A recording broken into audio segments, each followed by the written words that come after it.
Christmas Carol, Part 6.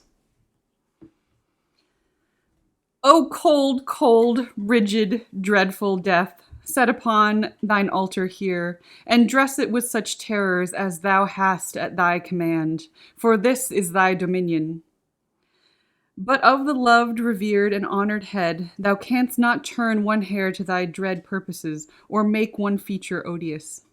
It is not that the hand is heavy and will fall down when released. It is not that the heart and pulse are still, but that the hand was open, generous, and true, the heart brave, warm, and tender, and the pulse a man's. Strike, shadow, strike, and see his good deed springing from the wound, to sow the world with life immortal. No voice pronounced these words in Scrooge's ears, and yet he heard them when he looked upon the bed. He thought, if this man could be raised up now, what would be his foremost thoughts? Avarice, hard-dealing, gripping cares? They have brought him to a rich end, truly. He lay in the dark, empty house, with not a man, a woman, or a child to say he was kind to me in this or that. And for the memory of one kind word, I will be kind to him. A cat was tearing at the door, and there was the sound of gnawing rats beneath the hearthstone. What they wanted in that room of death, and why they were so restless and disturbed, Scrooge did not dare to think. Spirit, He said, this is a fearful place. In leaving it, I shall not leave its lesson. Trust me. Let us go. Still the ghost pointed, with an unmoved finger, to the head. I understand you, Scrooge returned. and I would do it if I could, but I have not the power, Spirit. I have not the power. Again it seemed to look upon him. If there is any person in this town who feels emotion caused by this man's death, Said Scrooge, quite agonized. show this person to me, Spirit. I beseech you. The phantom spread its dark robe before him for a moment, like a wing, and withdrawing it, revealed a room by daylight where a mother and child were. She was expecting someone with anxious eagerness, for she walked up and down the room, started at every sound, looked out from the window, glanced at the clock, tried, but in vain, to work with her needle, and could hardly bear the voices of her children in their play. At length the long-expected knock was heard. She hurried to the door and met her husband, a man whose face was careworn and depressed, though he was young. There was a remarkable expression in it now, a kind of serious delight of which he felt ashamed, and which he struggled to repress. He sat down to the dinner that had been hoarding for him by the fire, and when she asked him faintly what news, which was not until after a long silence, he appeared embarrassed how to answer. Is it good? She said. Or bad? To help him, Bad. he answered. We are quite ruined? No, there is hope yet, Caroline. If he relents, she said, amazed. There is?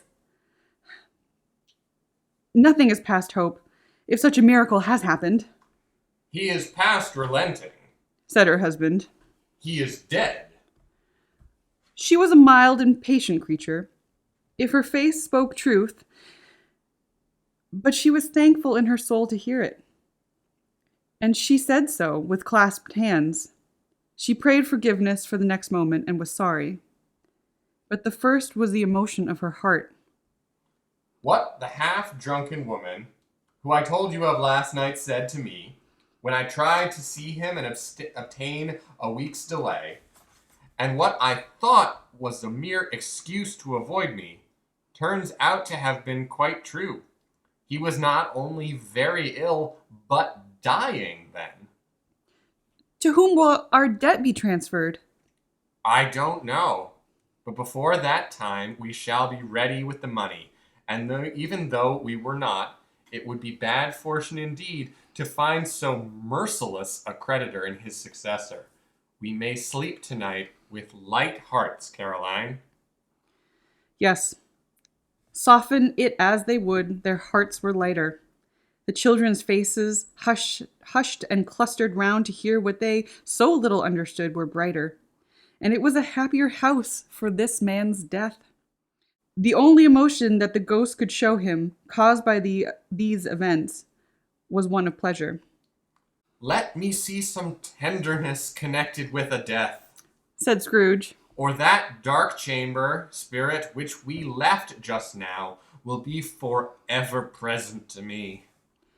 The ghost conducted him through several streets familiar to his feet, and as they went along, Scrooge looked here and there to find himself, but nowhere was he to be seen. They entered poor Bob Cratchit's house, the dwelling he had visited before, and found the mother and the children seated round the fire. Quiet.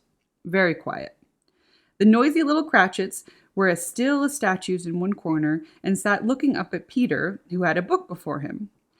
The mother and her daughters were engaged in sewing, but surely they were very quiet. "And he took a child, and set him in the midst of them." Where had Scrooge heard these words? He had not dreamt them. The boy must have read them out, as he and the spirit crossed the threshold. Why did he not go on? The mother laid her work upon the table and put her hand to her face. "The color hurts my eyes," she said. "The color? Ah, poor Tiny Tim." "They're better now again," said Cratchit's wife. "It makes them weak by candlelight, and I wouldn't show weak eyes to your father when he comes home for the world. It must be near this time." "Past it, rather. Peter answered, shutting up his book. But I think he has walked a little slower than he used these few last evenings, Mother." They were very quiet again. At last she said, and in a steady, cheerful voice that only faltered once, I have known him walk with Tiny Tim upon his shoulders, very fast indeed." "And so have I, cried Peter. often." "And so have I," exclaimed another. So had all. "But he was very light to carry," she resumed, intent upon her work. "And his father loved him so, that he was no trouble. And there is your father at the door." She hurried out to meet him, and little Bob and his comforter, he had need of it, poor fellow, came in. His tea was ready for him on the hob, and they all tried who should help him to it most. Then the young Cratchits got upon their knees and laid each child a little cheek against his face, as if they said, "Don't mind it, Father. Don't be grieved." Bob was very cheerful with them and spoke pleasantly to all the family. He looked at the work upon the table and praised the industry and speed of Mrs. Cratchit and the girls. They would be done long before Sunday, he said. "Sunday? You went today then, Robert?" said his wife. "Yes, my dear," returned Bob. "I wish you could have gone. It would have done you good to see how green a place it is. But you'll see it often. I promised him that I would walk there on a Sunday. My little child. Cried Bob. My little child." He broke down all at once. He couldn't help it. If he could have helped it, he and the child would have been farther apart, perhaps, than they were. He left the room and went upstairs into the little room above, which was lighted cheerfully and hung with Christmas. There was a chair set close beside the child, and there were signs of someone having been there lately. Poor Bob sat down in it, and when he had thought a little and composed himself, he kissed the little face. He was reconciled to what had happened, and went down again quite happy. They drew about the fire and talked, the girls and mother working still. Bob told them of the extraordinary kindness of Mr. Scrooge's nephew, whom he had scarcely seen but once, and who, meeting him in the street that day, and seeing that he looked just a little down, you know," said Bob, inquired what had happened to distress him. "On which," said Bob, "for he is the pleasantest spoken gentleman you ever heard, I told him, 'I am heartily sorry for it, Mr. Cratchit,' he said, 'and heartily sorry for your good wife.' By the by, how he ever knew that, I don't know." Knew what, my dear? "Why, that you were a good wife." Replied Bob. "Everybody knows that." Said Peter. "Very well observed, my boy." Cried Bob. "I hope they do. Heartily sorry, he said, for your good wife. If I can be of service to you in any way, he said, giving me his card, that's where I live. Pray come to me. Now it wasn't, cried Bob. for the sake of anything he might be able to do for us, so much as for his kind way, that this was quite delightful. It really seemed as if he had known our Tiny Tim and felt with us. I'm sure he's a good soul, cried Mrs. Cratchit. You would be sure of it, my dear, returned Bob, if you saw and spoke to him. I shouldn't be at all surprised, mark what I say, if he got Peter a better situation. Only hear that, Peter, said Mrs. Cratchit. And then, cried one of the girls, Peter will be keeping company with someone and setting up for himself. Get along with you, retorted Peter, grinning. It's just as liking as not, said Bob. One of these days, though there's plenty of time for that, my dear. But however and whenever we part from one another, I am sure we shall none of us forget poor Tiny Tim, shall we? Or this first parting that there was among us. Never, Father, cried they all. And I know, said Bob, I know, my dears, that when we recollect how patient and how mild he was, although he was a little child, we shall not quarrel easily among ourselves and forget poor Tiny Tim in doing it. No, never, Father, they all cried. I am very happy, said little Bob. I am very happy. Mrs. Cratchit kissed him, his daughters kissed him, the two young Cratchits kissed him, and Peter and himself shook hands. Spirit of Tiny Tim, thy childish essence was from God. Spectre, said Scrooge, something informs me that our parting moment is at hand. I know it, but I know not how. Tell me what man that was whom we saw lying dead. The ghost of Christmas yet to come conveyed him as before, though at a different time, he thought. Indeed, there seemed no order in these latter visions, save that they were in the future, into the resorts of businessmen, but showed him not himself. Indeed, the spirit did not stay for anything, but went straight on, as to the end just now desired, until besought by Scrooge to tarry for a moment. This court, said Scrooge, through which we hurry now, is where my place of occupation is, and has been for a length of time. I see the house. Let me behold what I shall be in days to come. The spirit stopped. The hand was pointed elsewhere. The house is yonder, exclaimed Scrooge. Why do you point away? The inexorable finger underwent no change. Scrooge hastened to the window of his office and looked in. It was his office still, but not his. The furniture was not the same, and the figure in the chair was not himself. The phantom pointed as before. He joined it once again, and wondering why and whither he had gone, accompanied it until they reached an iron gate. He paused to look round before entering. A churchyard. Here, then, the wretched man whose name he had now to learn lay underneath the ground. It was a worthy place. Walled in by houses, overrun by grass and weeds, a growth of vegetation's death, not life, choked up with too much burying, fat with repleted appetite. A worthy place.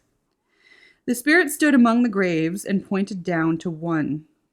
He advanced towards it trembling. The phantom was exactly as it had been, but he dreaded that he saw new meaning in its solemn shape. Before I draw nearer to that stone to which you point, said Scrooge, answer me one question. Are these the shadows of things that will be, or are they shadows of things that may be only? Still the ghost pointed downward to the grave by which it stood. Men's courses will foreshadow certain ends, to which, if persevered in, they must lead, said Scrooge. But if the course be departed from, the ends will change. Say it is thus with what you show me. The spirit was immovable as ever.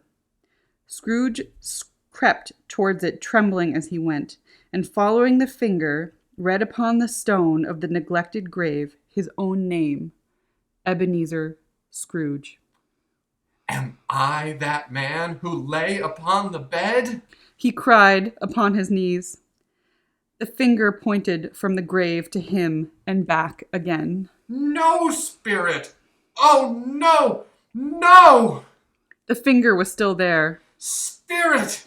He cried, tight clutching at its robe. Hear me! I am not the man I was! I will not be the man I must have been but for this intercourse. Why show me this, if I am past all hope? For the first time, the hand appeared to shake. Good spirit! He pursued, as down upon the ground he fell before it. Your nature intercedes for me and pities me. Assure me that I yet may change these shadows you have shown me by an altered life. The kind hand trembled. I will honor Christmas in my heart and try to keep it all year. I will live in the past, the present, and the future. The spirit of all three shall strive within me. I will not shut out the lessons that they teach. Oh, tell me I may sponge away the writing on this stone.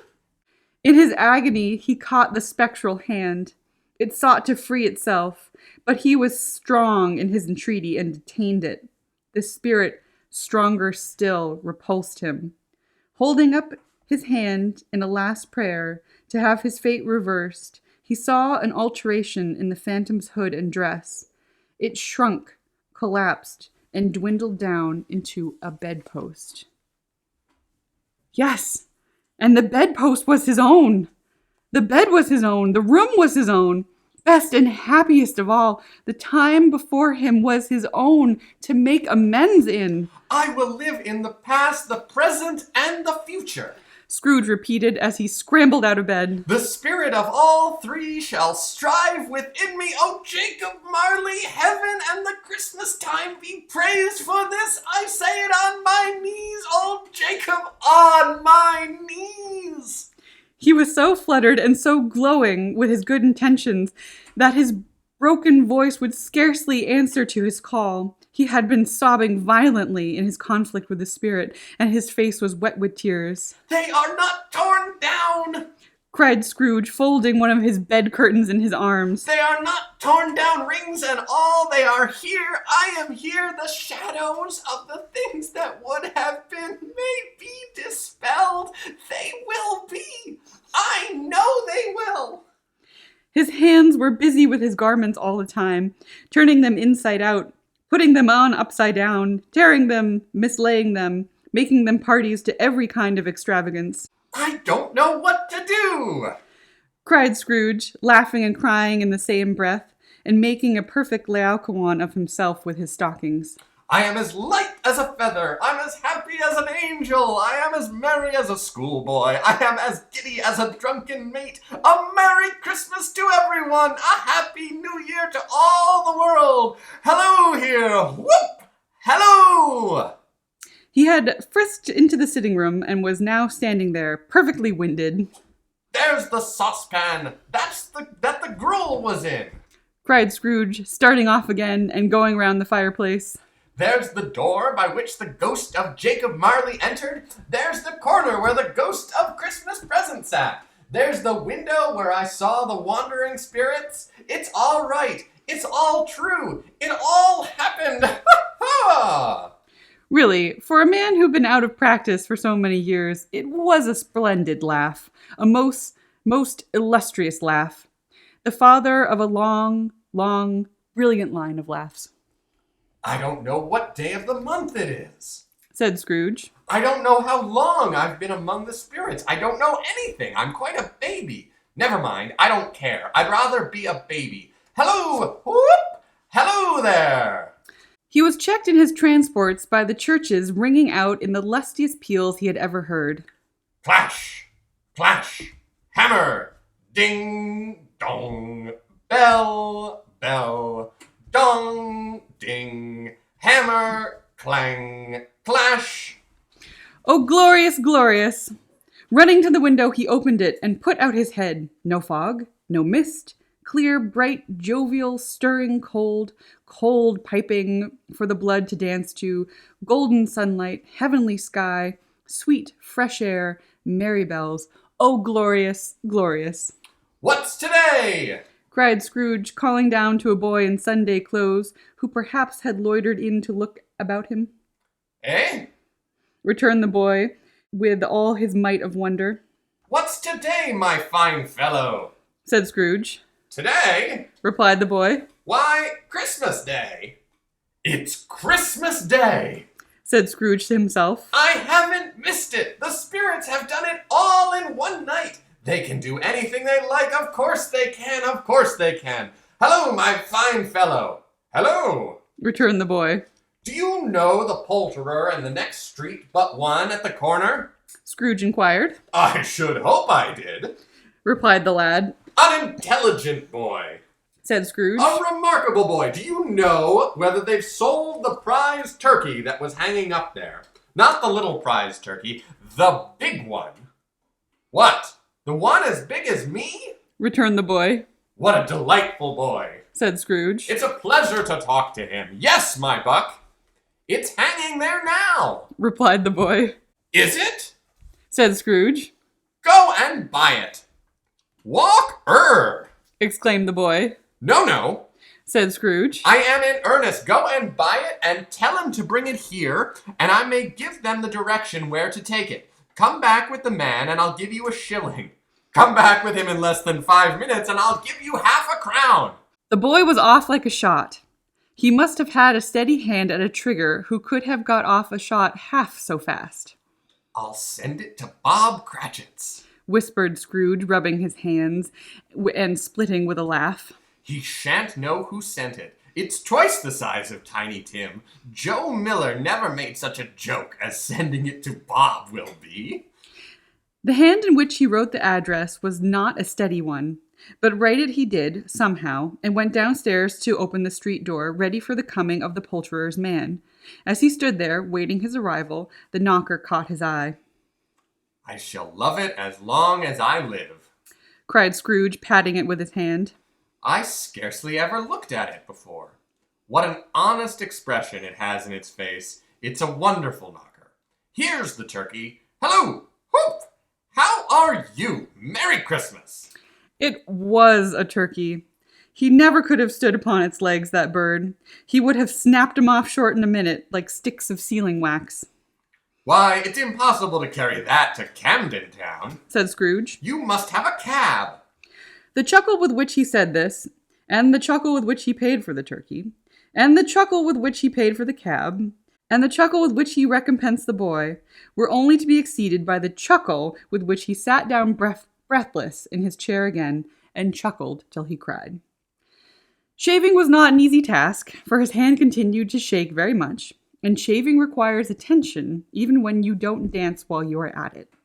But if he had cut the end of his nose off, he would have put a piece of sticking plaster over it and have been quite satisfied.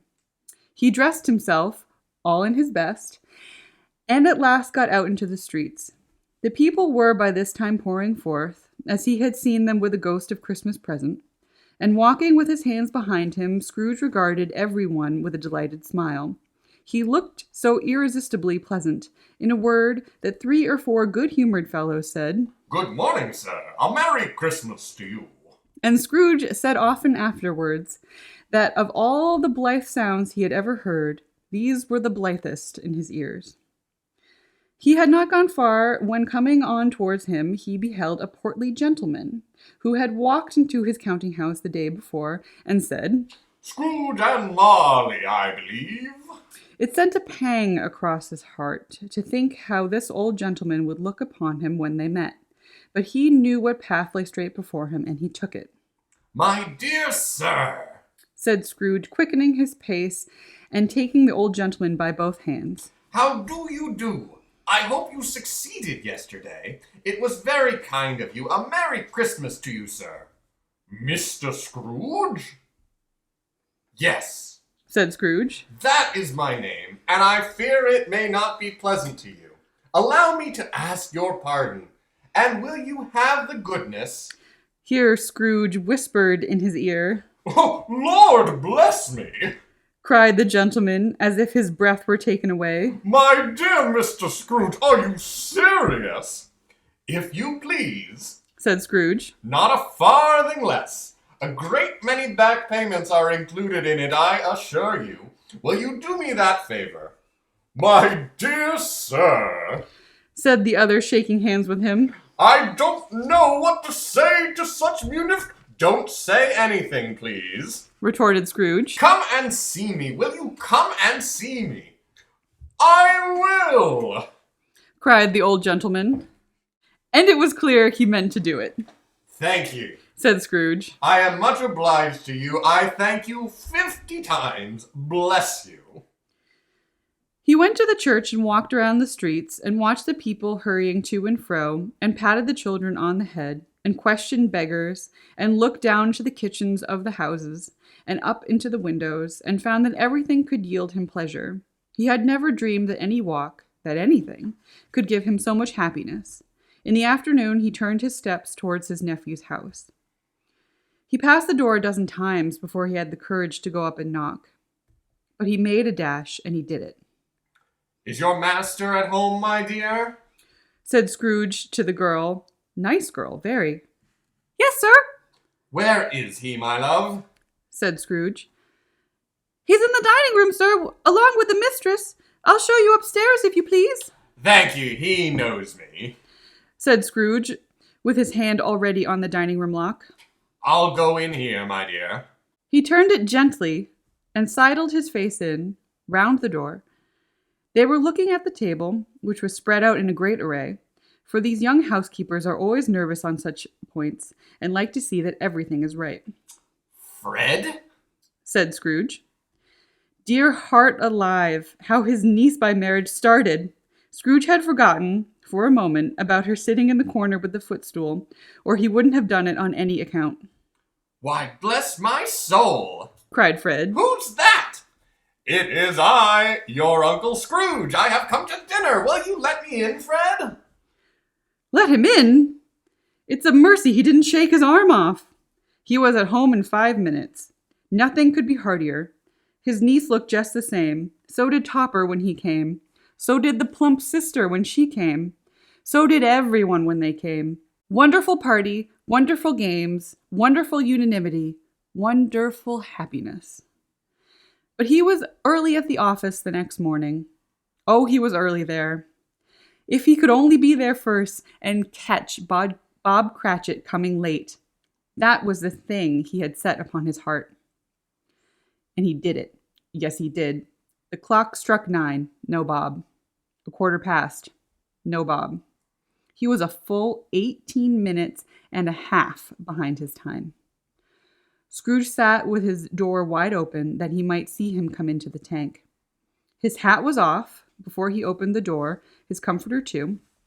He was on his stool in a jiffy, driving away at his pen as if he were trying to overtake 9 o'clock. Hello? Growled Scrooge in his accustomed voice as near he could feign it. What do you mean by coming here at this time of day? I am very sorry, sir, said Bob. I am behind my time. You are, repeated Scrooge. Yes, I think you are. Step this way, sir, if you please.